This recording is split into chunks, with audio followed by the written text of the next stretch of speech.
Assalamualaikum warahmatullahi wabarakatuh. Nama saya Muhammad Qori Sati Triwangsa, NIM 11970700046. Di sini saya akan menjelaskan tentang teori Nyquist dan efek aliasing. Pertama, sebelum kita ke teori Nyquist, kita akan menjelaskan terlebih dahulu tentang sinyal analog dan kontinu. Sinyal analog dan kontinu, dia tuh tidak memiliki jeda sedikit pun sinyalnya. Jadi dia tuh jika dibayangkan, jika kita memasukkan data sinyal analog ke komputer, untuk waktu 0 sampai 1 detik aja, dia tuh bisa beribu-ribu data karena titik-titiknya sangat banyak ya. Karena kontinu sifatnya. Jadi nggak ada titik yang bolong, maka dilakukanlah proses pencuplikan. Proses pencuplikan ini merubah sinyal analog menjadi diskrit. Jadi intinya dia tuh menulis sinyal sinusnya itu tiap tiap periode, misalkan tiap 0,5 detik sekali, seperti ini. Jadi kalau misalnya frekuensi pencuplikannya adalah 2 Hz atau 2 data tiap detik, ya kan, kalau misalnya periodenya 0,5 detik, frekuensinya 2 detik. Atau ya dari, kan misalnya dari 0 sampai 1 kita cuma catat di 0, 0,5 dan 1, maka akan menghasilkan, kalau kita lakukan itu terus menerus sampai 1 menit, maka akan dihasilkan 120 data per menit. Nah, bagaimana kalau misalnya periode pencuplikannya itu jadi 0,25, maka akan tercatat 4 data tiap detik, yang hasilnya juga akan jadi 240 data per menit. Terus selanjutnya dibagi setengah lagi, maka datanya akan bertambah 2 kali lipat lagi, 2 kali lipat lagi, dan 2 kali lipat lagi, yang akan membuat space penyimpanan komputer membengkak. Makanya perlu untuk aturan untuk melakukan periode pencuplikan.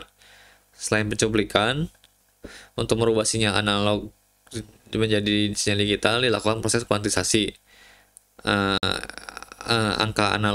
Merubah angka analog menjadi digital selebar n bit. Saya nggak terlalu paham di sini karena saya akan menjelaskan Nyquist dan efek aliasing yang kurang berhubungan dengan proses kuantisasi. Intinya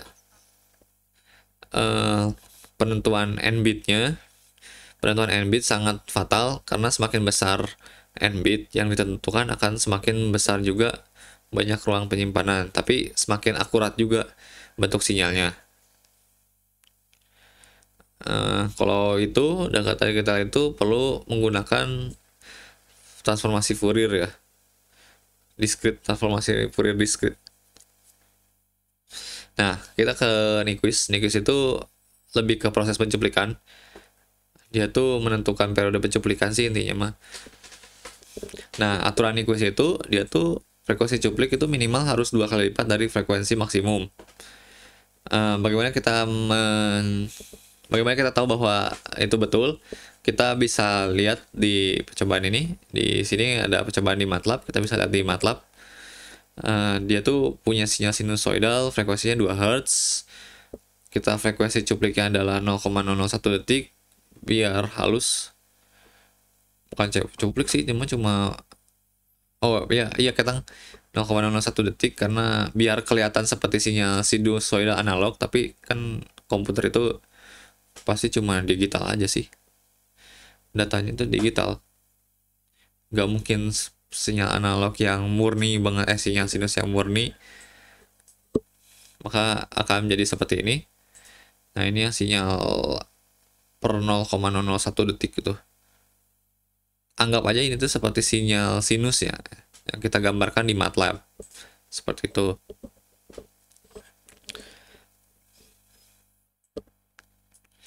Terus kita coba untuk melakukan frekuensi sampling yang sebesar frekuensi sinyal. Di sini 2, tapi saya pakai 3 dengan perintah ini. Singkat aja karena waktunya sebentar. Yang jadi poin penting ini adalah bahwa kita akan tetap menggunakan Y1, perbandingan Y sama Y1 di plotnya tuh. Y1 di plot itu dia akan menyimpan, dia perlu perlu variabel untuk x dan y. X-nya kita isi t, di mana t ada 0/1, f sampai 1. Maksudnya yang f sampai 1 itu kalau misalnya, jadi dia akan membentuk tiga bukit, tiga lembah dalam periode 1 detik. Kalau misalnya kita balik 1 banding 1,2 f, maka 3 periode 3 lembah ini 1 detik, tapi nanti ada 3 T2 T3 nya bakal kosong. Sama aja sih kayaknya, cuma biar lebih lebih apa ya nih, full screen gitu lah. Ya seperti itulah untuk codingannya. Saya paham, cuma kurang bisa ngejelasinnya Pak. Ya seperti itu. Di sini ada jumlah datanya, itu ya tinggal panjang data dari Y1 dengan perintah length, maka akan muncul jumlah datanya adalah 4. 4, 1, 2, 3, 4. Kira-kira seperti itu. Di sini kita bisa lihat bahwa analisisnya adalah kita bisa melihat bahwa dia belum merepresentasikan sinyal sinyal sinusnya ya, sinyal sinusnya. Dia melewati satu bukitnya nggak kebaca. Dia cuma ngebaca jarak dari satu bukit ke satu lembah aja gitu. Nah, bagaimana kalau misalnya kita coba Nyquist? Ini nggak ada di sini ya. Berarti di mana sih Nyquist? Di sini ya. Nah, ini gimana nih coba ya? Coba kalau misalnya gua close gimana? Kok nyatu gini sih, salah?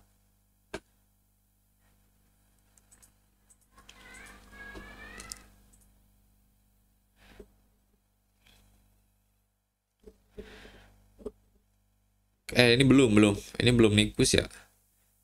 Karena kan, sorry, gua ubah dulu deh. Mana sih?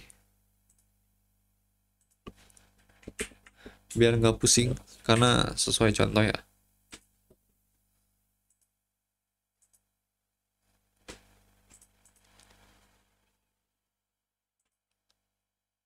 Nah, sama aja sih. Jadi cuma biar lebih ini aja. Kalau 2 kali frekuensi sinyal kan, ini teorema Nyquist ya, frekuensi sampling adalah 2 kali frekuensi sinyal. Tapi belum maksimum, nggak tahu deh frekuensi sinyal maksimum yang mana ya. Karena nggak gini, frekuensi sinyal maksimum itu kalau misalnya ada berbagai sinyal, kita cari yang frekuensinya paling besar. Tapi kan karena kita sinyalnya satu, berarti frekuensi yang itu yang paling besar, seperti itu. Balik lagi ke sini, jadi ya frekuensi minimalnya dari Nyquist itu adalah berbentuk seperti ini. Jadi kita bisa mencatat satu bukitnya, mencatat satu lembahnya, satu bukitnya lagi, dan satu lembahnya lagi. Jumlah datanya juga sangat minimal, yaitu 5. Nah, bagaimana kalau misalnya lebih dari Nyquist? Sorry, enggak, 2,5 ya. Yaitu 2,5.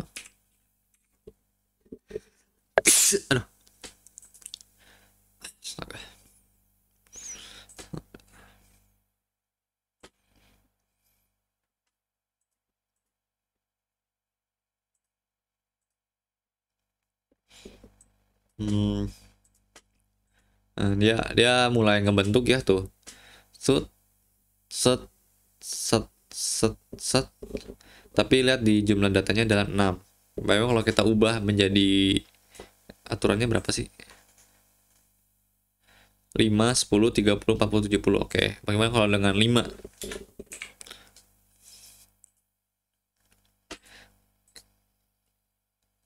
Jumlah datanya kok oh, sorry.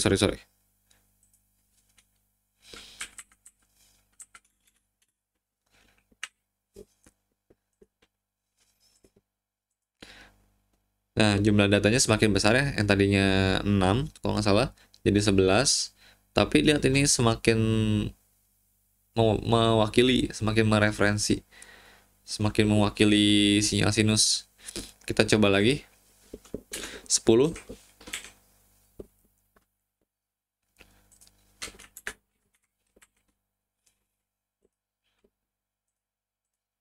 Tuh, semakin mendekati, ini kan kalau nggak salah 0,01 ya, tapi kalau kita coba 10 aja, dia udah lumayan sinyalnya tuh. Udah mulai seperti sinusoidal, tapi dalam discrete. 10, 30.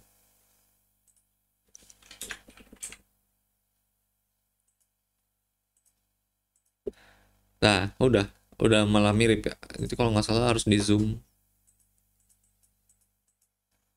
biar kelihatan dia tuh masih belum mewakili banget.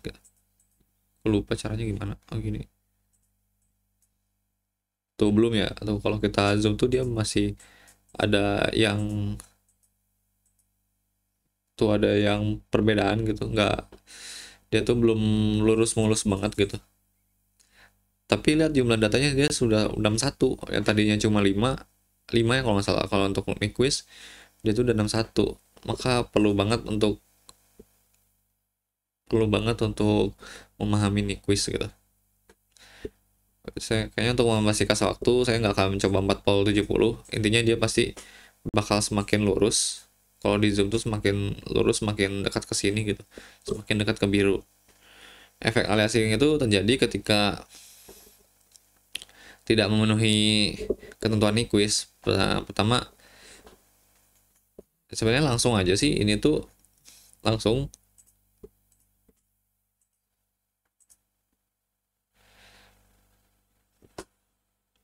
bisa. Belum, kita close dulu. Nah bentar, pertama tuh ada frekuensi sinyalnya tuh pokoknya frekuensi samplingnya tuh 20 T01 01. Oke.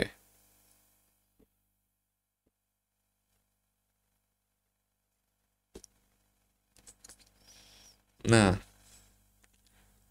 kalau 1 Hz Nyquist ini, kalau kita tidak memenuhi frekuensi Nyquist itu, kita bisa lihat bahwa yang gue lupa cara bacanya gimana ya. Bentar, pause dulu. Oke, jadi dia tuh sinyal ini tuh dia punya